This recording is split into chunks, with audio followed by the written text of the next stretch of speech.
wabarakatuh. Hai teman-teman semuanya, perkenalkan nama saya Hafa Arsya Akafa. Saya dari kelas 4 SDN 194 Sukajadi. Nah, kali ini teman-teman saya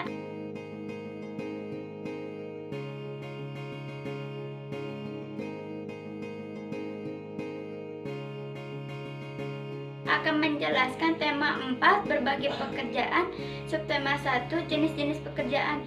Yuk mari kita simak dan tonton ya. Tempat hidup tanaman teh. Ketika liburan tiba, Lani mengunjungi kakeknya. Kakek Lani tinggal di daerah pegunungan. Udara di sana terasa sejuk, berbeda dengan udara di tempat tinggal Lani. Setiap pagi Lani tidak pernah bosan menemani kakeknya berjalan pagi. Tempat tinggal kakek Lani dekat perkebunan teh. Kakeknya sering mengajak Lani berjalan-jalan mengintari perkebunan teh. Lani diberitahu oleh kakeknya bahwa teh merupakan salah satu tanaman yang dapat tumbuh dengan baik di daerah berudara sejuk. Tempat hidup tanaman teh. Teh merupakan minuman yang banyak dikonsumsi oleh masyarakat di berbagai belahan dunia. Di Indonesia, tanaman teh tumbuh subur di wilayah pegunungan yang berudara sejuk. Teh merupakan salah satu tanaman yang tumbuh di daerah dengan ketinggian antara 200 meter sampai dengan 2000 meter di atas permukaan laut. Tanaman teh dapat tumbuh dengan baik di daerah dengan suhu antara 14 derajat Celcius sampai dengan 25 derajat Celcius yang cukup mendapat curah hujan karena tanaman teh tidak tahan terhadap kekeringan. Curah hujan sangat dibutuhkan untuk menjaga perakaraan tanaman teh. Di Indonesia, perkebunan teh tersebar di wilayah wilayah pegunungan di Pulau Jawa dan Sumatera. Kedua pulau tersebut sangat mendukung pertumbuhan teh karena tanahnya sangat subur. Beberapa daerah perkebunan teh di Pulau Jawa antara lain Ciwidey dan Bogor, Jawa Barat, Brebes, dan Wonosobo. Jawa Tengah dan Malang, Jawa Timur, adapun perkebunan teh. Di Pulau Sumatera antara lain di Simalungun, Sumatera Utara, dan Kerina, Jambi. Taman bermain yang hilang. Malam hari merupakan malam yang ditunggu-tunggu oleh Kupi, kepiting kecil. Tak menikmati saat-saat berjalan pelan di gunungan pasir bersama ayahnya. Mereka menanti datangnya air pasang yang akan membawa mereka ke dunia yang berbeda ya. Kupi selalu menanti saat-saat mereka terempas oleh air pasang lalu tiba di hutan bakau. Nanti di sana ia pasti akan bertemu dengan teman-teman kecilnya yang lain. Upi, si udang kecil, Kuro, si kura-kura, dan teman yang lebih besar seperti bangau cilik, dan Momo, si monyet. Di antara akar bakau, mereka bisa bermain kejar-kejaran, petak umpet, atau tidur di sela akar yang melintang. Seru sekali saat-saat itu. Mereka berpisah, terbawa oleh pasang surut kembali ke laut bebas. Namun suatu hari mereka bertemu lagi dan bermain bersama lagi. Suatu di hutan bakau tentu berbeda dengan suatu di laut lepas. Airnya putih, berbeda, tidak asin seperti air laut, tetapi tidak juga tawar. Kupi tidak tahu apa namanya berbeda, tetapi Kupi dan teman-teman tetap bisa bermain dengan nyaman. Malam itu di pesisiran pantai, Kupi bertanya pada ayahnya, "Ayah, mengapa kita tidak lagi pernah bisa bertemu dengan Bangau Putih, teman ayah?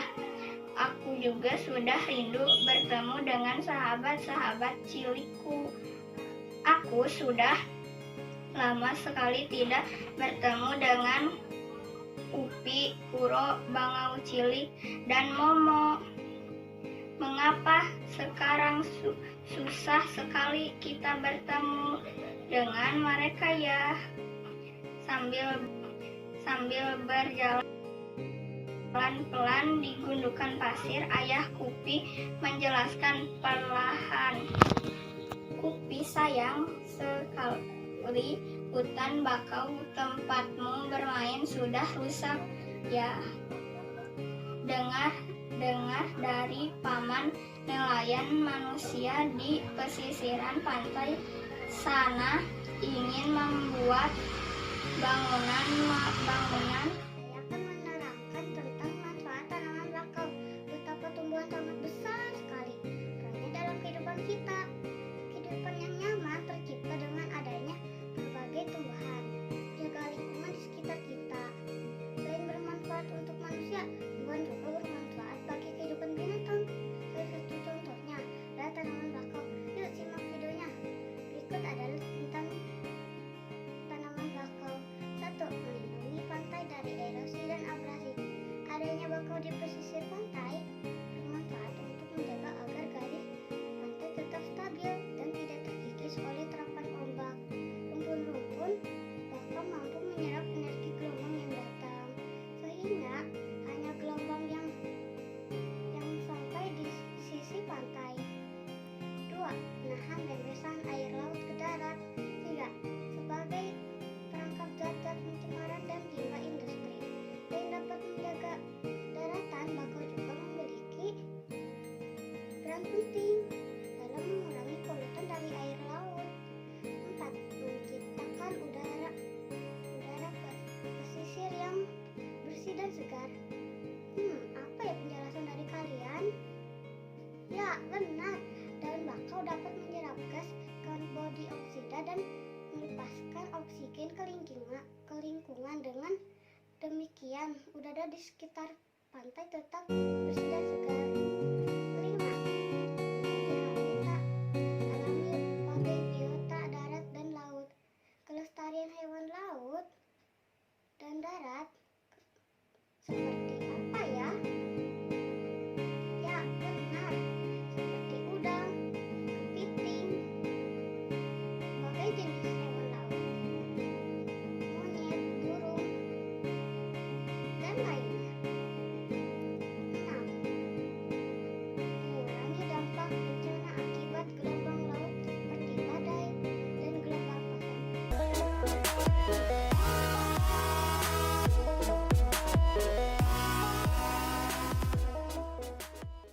Saya akan menjelaskan makna dari sila pertama Pancasila.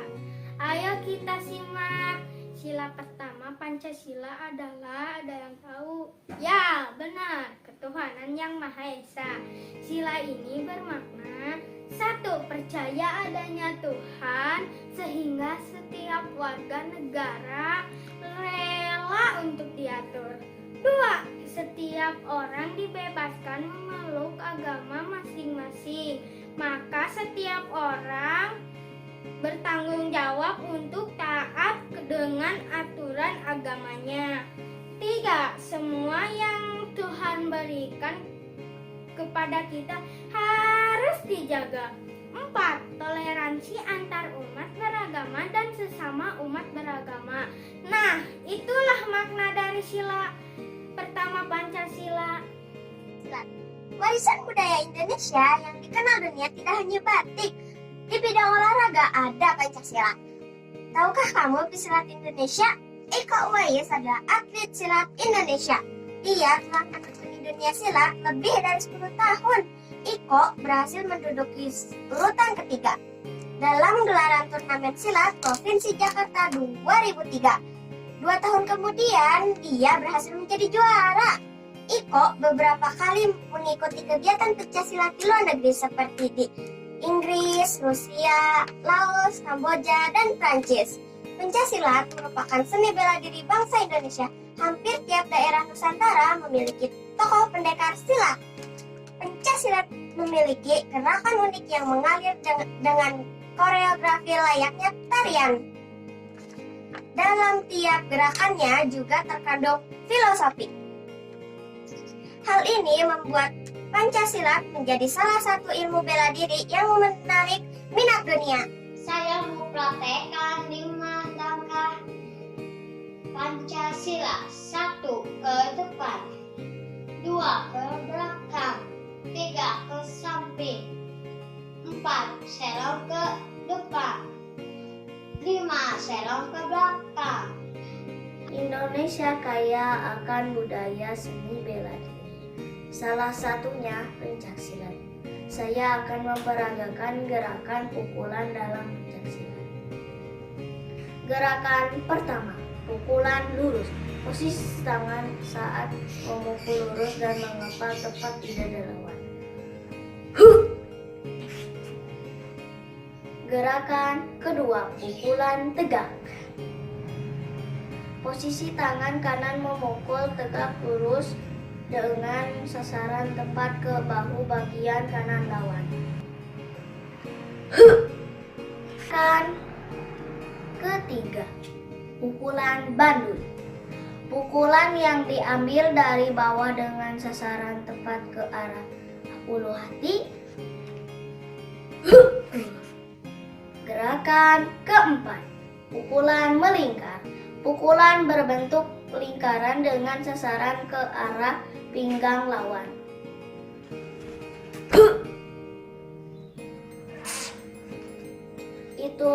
Itulah tadi beberapa gerakan pukulan dalam pencaksilat. Akan menyanyikan lagu nasional yang berjudul Garuda Pancasila. Selamat menyaksikan.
Pancasila ada 5. Yang pertama, ketuhanan yang Maha Esa. Simbolnya bintang. Bintangnya berwarna emas yang melekat pada perisai berwarna hitam. Yang kedua, kemanusiaan yang adil dan beradab. Simbolnya rantai. Rantai menyimbolkan hubungan antar manusia yang tidak terputus. Yang ketiga, persatuan Indonesia. Simbolnya pohon beringin. Pohon beringin mewakili kekuatan dan keteduhan yang melambangkan persatuan bangsa Indonesia. Yang keempat, kerakyatan yang dipimpin oleh hikmat kebijaksanaan dalam permusyawaratan perwakilan. Simbolnya kepala banteng. Kepala banteng adalah hewan yang hidupnya senang berkelompok. Ini artinya masyarakat Indonesia yang gemar berkumpul dan bermusyawarah untuk mencari mufakat. Yang kelima, keadilan sosial bagi seluruh rakyat Indonesia. Simbolnya padi dan kapas. Keduanya merupakan lambang dari kebutuhan dasar manusia, yakni pangan dan sandang. Saya berperan menjadi guru. Nah, anak-anak, materi yang akan Ibu sampaikan adalah tentang jenis-jenis pekerjaan. Pertama, guru. Guru merupakan jenis pekerjaan yang sangat mulia. Tugas guru mengajar berbagai banyak hal kepada muridnya. Mengajar dilakukan sangat membutuhkan pengetahuan dan keahlian, termasuk bagian dari kontribusi guru untuk mencerdaskan bangsa. Kedua, dokter. Dokter termasuk jenis pekerjaan yang sangat vital fungsinya di tengah masyarakat. Dokter adalah garda terdepan dalam hal pengobatan. Dokter sangat diandalkan karena keahliannya dan pengetahuannya. Tiga, nelayan. Nelayan memiliki tugas untuk mencari ikan di laut. Pekerjaan ini memiliki risiko tertentu saat seorang nelayan pergi melaut untuk menangkap ikan. Badai, gelombang tinggi, hingga cuaca yang tidak menentu menjadi tantangan bagi seorang nelayan. Saya akan menjelaskan jenis-jenis pekerjaan. 1. Polisi. Polisi merupakan jenis pekerjaan yang mengemban tanggung jawab besar. Pekerjaannya berkaitan erat dengan keamanan dan ketertiban dalam masyarakat. Polisi sudah pasti tersebar di berbagai penjuru tanah air. Tujuannya untuk menjaga pemerataan kondusivitas di dalam negara. Polisi juga harus bersikap netral dalam menegakkan hukum kepada siapapun. Penegakkan hukum tidak boleh bersikap tajam ke bawah tetapi tumpul ke atas. Yang kedua, tentara. Menjadi seorang tentara berarti sudah siap lahir batin untuk menghadapi segala sesuatu di tempat bertugas. Tugas seorang tentara adalah membela bangsa dan negara sampai tetes darah terakhir. Lebih bagi yang ditugaskan di perbatasan ataupun medan pertempuran, banyak resiko yang dihadapi oleh seorang tentara.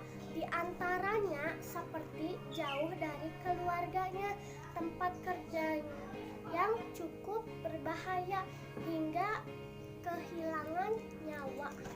Yang ketiga, tukang cukur. Untuk menjadi tukang cukur, seseorang tentunya harus memiliki keahlian khusus.